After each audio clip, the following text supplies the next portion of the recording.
a regra do debate, eu estava cumprindo como tem que ser. O problema é que quando nós fomos conversar, eu e o Lula, muito assim, próximo um do outro, eu lembrei-me de tudo aquilo que ele dizia nas redes sociais, né, que queria colocar os padres e os pastores no seu devido lugar, que ele não precisa de padre, que ele basta rezar sozinho no seu quarto. Então, e outras questões um tanto duras, como ele ensinava nas redes sociais, eu vi isso na internet, me mostraram isso, ele dizendo que as mulheres podem abortar e coisas desse tipo. Então, isso me marcou muito ali, olhando na frente dele, estando de frente com ele. Eu não podia aceitar aquilo. E eu olhava assim no olho dele e eu fiquei um pouco assim assustado, confesso para você, porque eu senti tanta ausência de amor, eu senti tanta presença de ódio ali, sabe? Falando diretamente comigo, com muita raiva, com muito ódio. E eu só queria que ele explicasse a mim e às pessoas que estavam nos assistindo por que ele mente tanto, por que ele age com tanto cinismo diante de tanta coisa que a gente já sabe e vê todos os dias nas mídias sociais e nas TVs, por que ele incentiva tanto o aborto, né? O aborto que é um crime, é um assassinato do ser humano. A gente sabe que a criança é um outro ser que está apenas ali no ventre da mãe, esperando o momento de vir ao mundo. Ali é apenas um sacrário, ela é a depositária da vida, assim como Maria. Olha, para que mais exemplo do que para as mulheres do que Nossa Senhora? Nossa Senhora que cuidou de Jesus no seu ventre por 9 meses. Ela não abortou Jesus. Se tivesse abortado, talvez, se tivesse abortado, a história do mundo seria outra. Nós não teríamos nem a redenção.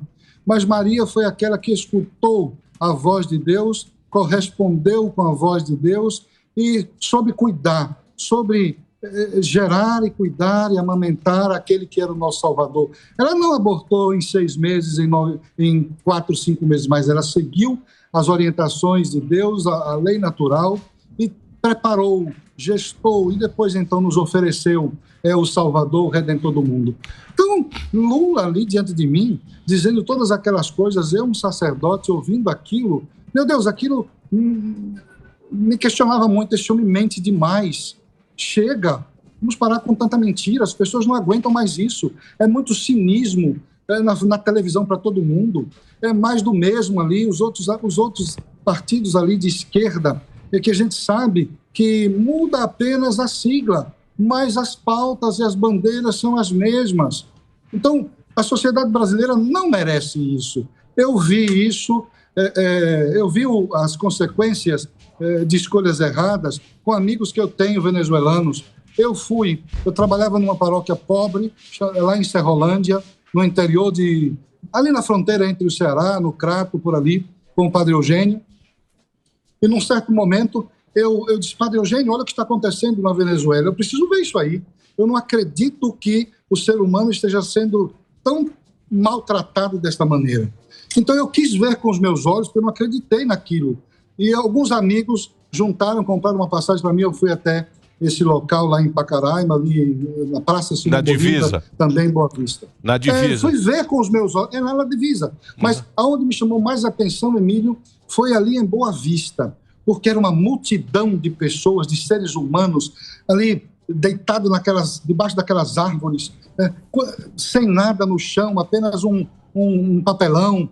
E eu vi professores, médicos, até policiais, estudantes universitários, cozinheiros, engenheiros, advogados, todos numa mesma situação de desprezo, de abandono, tendo que fugir do seu país, deixar os seus sonhos de lado para vir para um país desconhecido, com uma cultura diferente, com uma língua diferente, porque agora os socialistas e os comunistas acharam que são os donos da vida das pessoas e aí as pessoas são obrigadas a deixar aquele país para não serem escravizadas.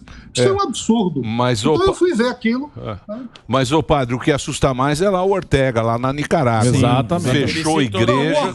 Ele fechou igreja, fechou rádio. Ele fechou rádio que era rádio católica. Sim. Fechou as igrejas. Falou, não. Sim. Ele falou, a pior ditadura que existe é da igreja. Eu vou fechar tudo aqui igual era na União Soviética, pô. O cara é maluco. Emílio, eu fiquei impressionado com o ódio que era, assim, externado por esse senhor Lula, para mim, naquele momento. E justamente eu lembrava, eu digo, meu Deus, este homem é ligado ao Foro de São Paulo. Este homem é amigo do Ortega, este homem é amigo do Maduro, este homem é amigo de todo esse pessoal da esquerda. Se este homem, que é amigo e fundador do Foro de São Paulo, que fundou junto com aquele senhor Fidel Castro, que já morreu, a base deles é o ódio. E por isso, então, o amiguinho dele lá, o Ortega, está fazendo o que está fazendo com os nossos irmãos bispos, com os nossos irmãos sacerdotes, que está fechando as igrejas, que está proibindo os cristãos de adorar a Deus. Parece que essas ideologias, o que no fundo elas querem é matar Deus do coração do homem. E se você tirar Deus do coração do homem, Emílio, o que é que vai sobrar? O próprio homem. E o que é o homem? Um ser finito que pode tomar decisões erradas na vida e se encher de ódio.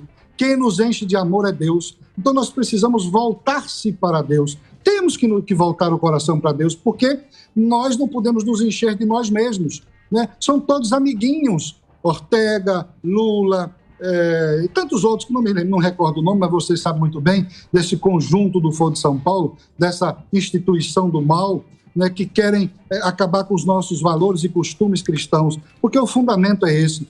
Então, nós cristãos, padres e pastores do Brasil, nós não podemos ter medo e nem ficar calado, porque nós somos os cuidadores das ovelhas. As ovelhas, neste momento, são todos os brasileiros. O Brasil é essa grande paróquia, né, para um padre ortodoxo, para um padre romano, para um pastor. Vamos cuidar e ajudar o nosso povo a tomar consciência dos seus direitos e deveres, a tomar consciência da sua história nacional. Emílio, nós temos referências positivas no Brasil.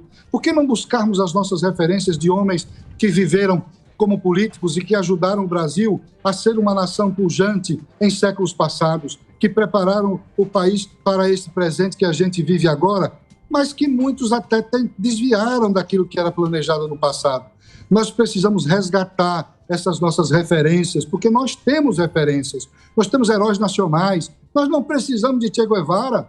Quem era Che Guevara? Na minha juventude, Emílio, eu vi aqui na igreja, eu era muito de igreja romana também, comecei ali, como eu disse que eu era da igreja romana, sempre fui, mas na minha juventude eu sempre fui contra, porque tinham jovens que utilizavam nas pastoras da juventude uma camisa com Che Guevara no peito, né? E eu sabia um pouquinho do que era aquilo ali, e eu dizia, meu Deus, como é que estes jovens aí usam uma camisa com Che Guevara? Será que eles sabem que eles estão colocando no peito um fuzilador de padre? Um assassino de sacerdote? E nós cristãos estamos apoiando isso? Nós não podemos, nós temos que conhecer a história como ela é.